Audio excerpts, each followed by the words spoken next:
Sa nalalapit na PBL All-Filipino Conference, iisa lang ngayon ang focus ni The Phenom Alyssa Valdez, siguraduhin handa ang katawan at isipan habang unti-unting binubuo ng creamline ang chemistry nito. Ang ibang detalye alamin sa eksklusibong pag-abante ni Robigail Revares.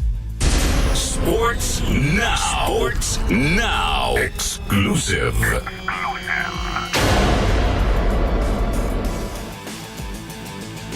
Habang papalapit ang PBL All-Filipino Conference, malinaw ang focus ni Alyssa Valdez. Siguraduhing handa ang katawan at isipan habang unti-unting binubuo muli ng creamline ng chemistry nito bilang kupunan. Ayon kay Valdez, malaking bahagi ng paghahanda niya ay ang pag-aalaga sa sarili upang makapaglaro sa pinakamataas na antas. Ibinahagi niyang prioridad niya ang maging 100% maayos ang kondisyon, hindi lang pisikal kundi pati mental, para makatulong ng husto sa kampanya ng Pool Smashers. As an individual, definitely daming taking care of myself pa rin. Most especially, you have to be physically 100% then.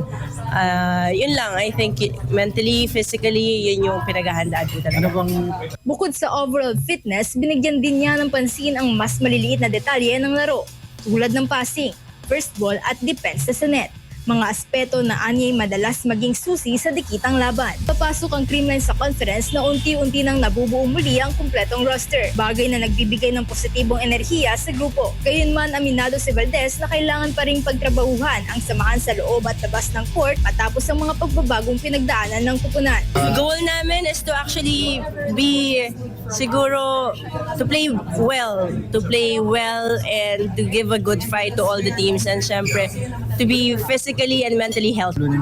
Pinakamahirap na ko, sabi nga nila kanina, halos lahat kasi grabe yung lineup ng lahat ng teams, so we're very excited to play against we're very excited to play against each and every team in this PBL conference. Ako napakahirap po sumagot. Sabi nga ni Coach Sherwin, siguro ngayon pinag-aandaan namin talaga PLDT kasi sila din yung first game namin.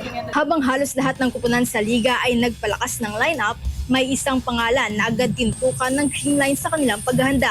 At yan ang PLDT. Ibinahagi ni Valdez na ito ang unang makakaharap nila kaya't masusi ang preparasyon para sa naturang bakbakan. Para sa veteranang stars, hindi lang ito tungkol sa ingay ng match-up, kundi sa pagtatakda ng tamang tono para sa buong conference. Layunin anya ng kupunan na makapaglaro ng maayos laban sa lahat ng kalaban, habang pinananatiling malusog ang pangangatawan at pag-iisip.